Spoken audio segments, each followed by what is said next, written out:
Desert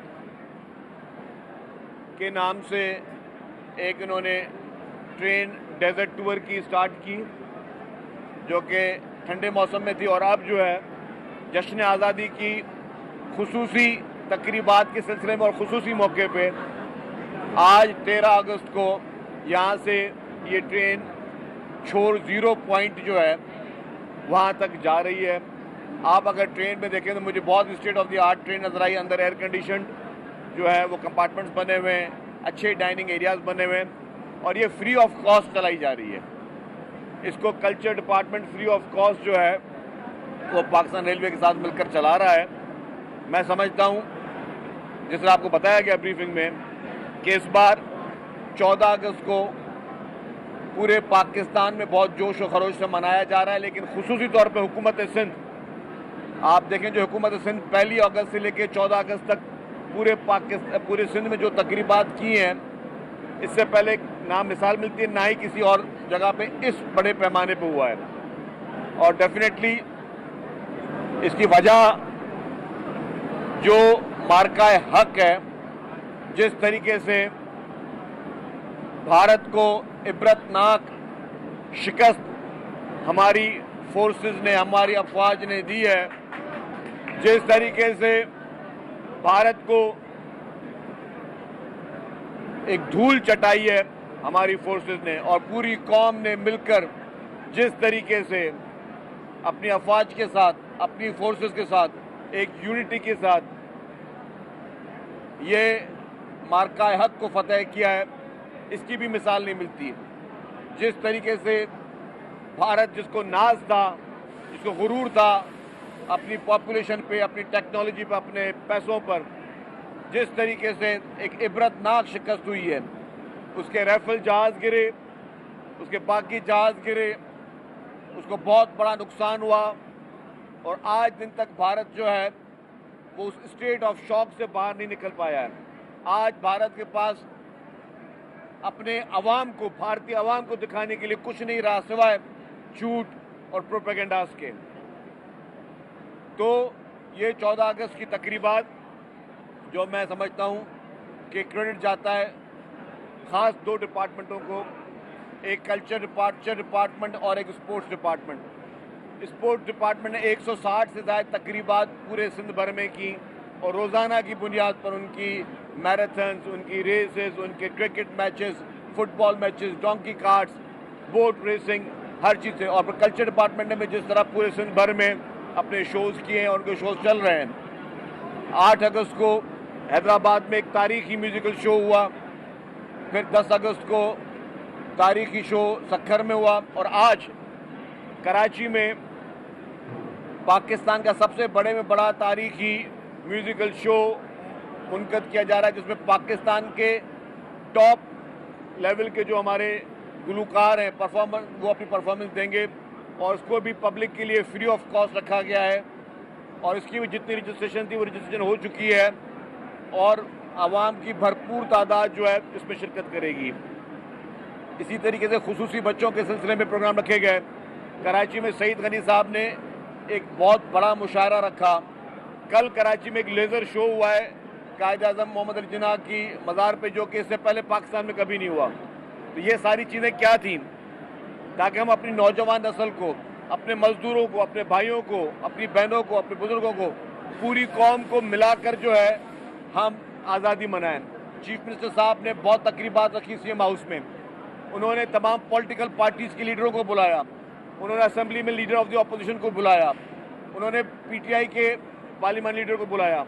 cricket match ऐसे मुनक़्क़द किए गए जिसमें चीफ मिनिस्टर और लीडर ऑफ द अपोजिशन दोनों एक ही टीम से खेल रहे थे। तो ये यूनिटी की जो बेहतरीन मिसाल है वो पाकिस्तान पीपल्स पार्टी की हुकूमत सिंध ने शुरू की है।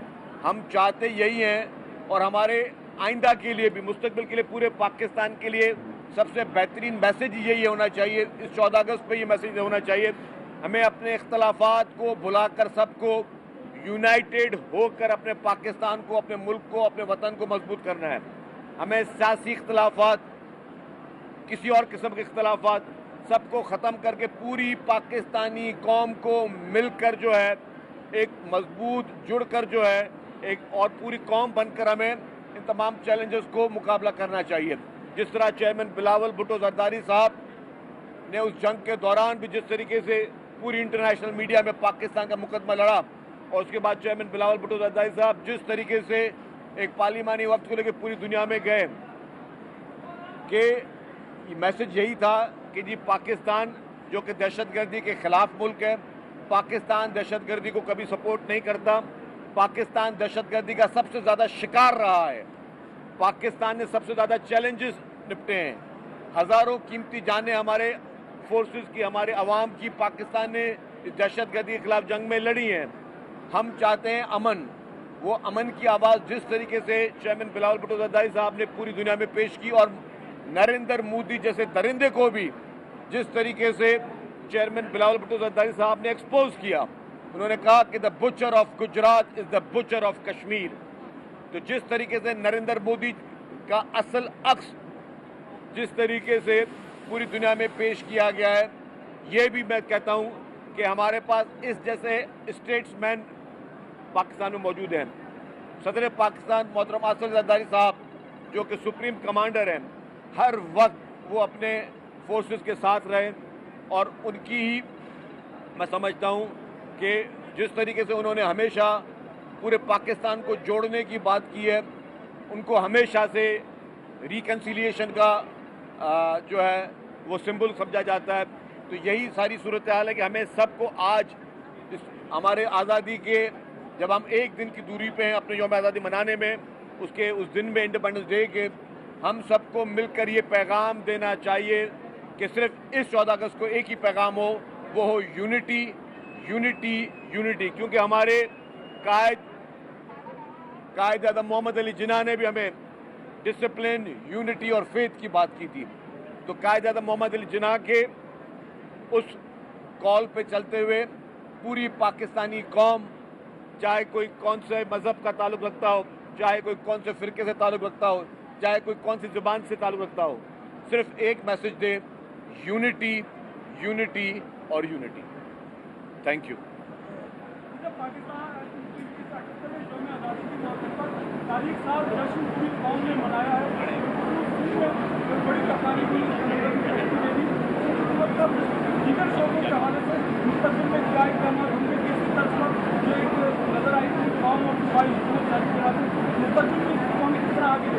देखिए जी, सिंध हुकूमत ने हमेशा लोगों को जोड़ने की बात की है, सिंध हुकूमत ने गरीब आवाम की बात की है।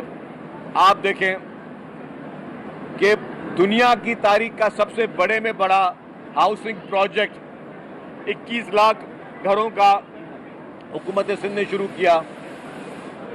इस तरीके से एनर्जी क्राइसिस को सिंध हुकूमत फेस कर रही है, इस तरीके से ट्रांसपोर्टेशन के मसाइल को सिंध हुकूमत फेस कर रही है, इसी तरीके से हेल्थ, पाकिस्तान की सबसे बेहतरीन हेल्थ फैसिलिटीज़ जो है वो हुकूमत सिंध दे रही है। इसी तरीके से हर शोबे में जो है हुकूमत सिंध काम कर रही है।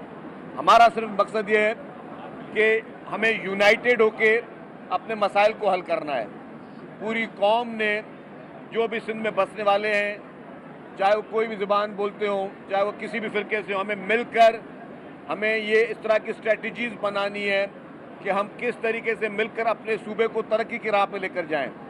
और कोई कदर नहीं है हमारे मुल्क में जो वसाइल हैं, हम अगर सब मिलकर यूनाइटेड होके अपने अवाम के लिए, अवाम को अब सियासी नारे नहीं चाहिए, अवाम को अब सिर्फ बातें नहीं चाहिए, अवाम को रिजल्ट चाहिए, अपनी अवाम को आगे लेकर जाएं और अपनी अवाम की बेहतरी के लिए सब मिलकर एक यूनाइटेड होकर अपने सूबे को आगे लेकर जाएं। सचिव साहब, आज जो म्यूजिकल शो हो रहा है नेशनल स्टेडियम में, आप बताएंगे कि कितने लोगों की वहाँ पे गुंजाइश है, कितने लोग आ सकते हैं, सिक्योरिटी का प्लान क्या है वहाँ पे? देखिए जी, 28,000 लोगों की गुंजाइश है उस स्टेडियम में, और वो सारी की सारी रजिस्ट्रेशन हो गई हैं, और उसके अलावा सिक्योरिटी प्लान भी मुरतब किया गया। आज अखबारों में हमने आपको नक्शा भी दिया है, ट्रैफिक प्लान भी दिया है, किस तरह है। आवाम से सिर्फ गुजारिश होगी भरपूर शिरकत करें और अच्छे तरीके से शिरकत करें, अच्छे माहौल में शिरकत करें, अच्छा मैसेज दें, बेहतरीन मैसेज दें, और पूरी दुनिया को बताएं कि पाकिस्तानी कौम एक इज़्ज़तदार कौम है, पाकिस्तानी कौम एक गैरतमंद कौम है, पाकिस्तानी कौम एक बहादुर कौम है, और पाकिस्तानी कौम एक मुत्तहद कौम है। ये मैसेज हमें पूरे पाकिस्तान को देना है। Thank you. इंडिया का एक हमेशा से प्रोपेगेंडा रहा है और हमेशा इंडिया ने हर चीज़ को नेगेटिव दिखाया है। पाकिस्तान को किस किस लेवल पर अब अपना अमन का पैगाम पहुँचाना दुनिया तक एक स्टेप पे हम आगे बढ़ चुके हैं और पॉजिटिव रहते हुए क्या क्या चीज़ें दिखा सकते हैं ताकि इंडिया को मज़ीद मसवाई का सामना करें। देखिए, पाकिस्तान हमेशा जो है उसकी हमेशा कोशिश ये रही है कि पुरअमन रहे। जब ये पहलगाम का वाक़या हुआ था तो प्राइम मिनिस्टर शहबाज शरीफ साहब ने भी कहा था कि जी आप जो इंक्वायरी करवानी है, इन्वेस्टिगेशन करवानी है, जो कमेटी बनानी है वो आप बना लें। पाकिस्तान की तरफ से जो है वो जो उनका फॉल्स फ्लैग ऑपरेशन था भारत का, उसकी मजम्मत भी की गई। लेकिन भारत जिसके जहन में एक गुरूर, एक जंगी जुनून सवार था, नरेंद्र मोदी जो इलेक्शन से पहले हमेशा जो है वो कोशिश करता है इस तरह कोई ड्रामा करे, इस बार उसके गले में पड़ गया। और इस बार आपने देखा जिस तरीके से उसको रुसवाई का सामना हुआ है, इससे पूरी भारतीय अवाम वजीर आजम नरेंद्र मोदी पे जिस तरीके से तनकीद कर रही है और जिस तरीके से उसकी ट्रोलिंग हो रही है, मतलब इसकी मिसाल नहीं मिलती। पाकिस्तान पुरअमन मुल्क था, पाकिस्तान पुरअमन मुल्क है और पाकिस्तान का हयात पुरअमन मुल्क रहेगा। लेकिन अगर किसी ने कोई मैली आंख पाकिस्तान पे रखी तो हमारे पास कायदे अवाम शहीद जुल्फ़िकार अली भुट्टो की वो दी हुई टेक्नोलॉजी भी मौजूद है। हमारे पास शहीद मोहतरमा बेनज़ीर भुट्टो साहिबा की दी हुई टेक्नोलॉजी मौजूद है और हमारे पास दुनिया की सबसे बेहतरीन अफवाज भी मौजूद है। दुनिया की सबसे बेहतरीन अफवाज हमारे पास है, दुनिया की सबसे बेहतरीन एयरफोर्स और नेवी हमारे पास है। और हम जो कि पुरअमन लोग हैं, हम कभी जंग नहीं चाहते, हम कभी फसाद नहीं चाहते। पाकिस्तान ने ज़िंदगी भर जो है वो पुरअमन कौम की तलकीन दी है। पाकिस्तान ने दहशतगर्दियाँ फेस की हैं। पाकिस्तान कभी भी जंगी जुनून नहीं रहा है। पाकिस्तान जंग नहीं चाहता, पाकिस्तान अमन चाहता है। पाकिस्तान उस अमन के लिए पाकिस्तान ने कुर्बानियाँ भी दी हैं और उसके लिए हमारे फोर्सेस ने बहुत बड़ी कुर्बानियाँ दी हैं। तो हम पुरअमन मुल्क हैं, तो इसीलिए पूरी उन तमाम दुश्मन ममालिक से जो कि पाकिस्तान पे मैली आंख रख के बैठे हुए हैं, उनके लिए पैगाम है कि ना छेड़ मलंगानू। ये हमारी पुरअमन मुल्क जो है, पुरअमन कौम है, इसको जब आप छेड़ोगे तो फिर आपने देखा जिस तरीके से भारत को मुंह तोड़ जवाब मिला और अब भारत किसी को मुंह दिखाने काबिल नहीं रहा है, दोबारा भी मिलेगा।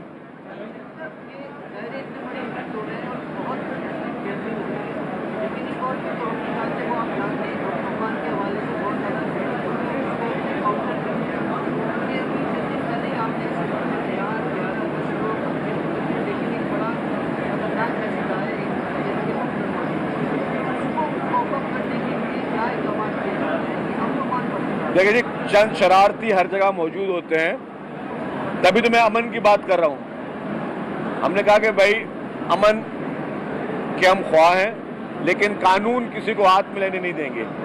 जो कानून हाथ में लेगा तो कानून की किताब, हमने कोई जाती ख्वाहिशों पे किसी को कोई सजाएं नहीं देनी है या पसंद या नापसंद बिना पर।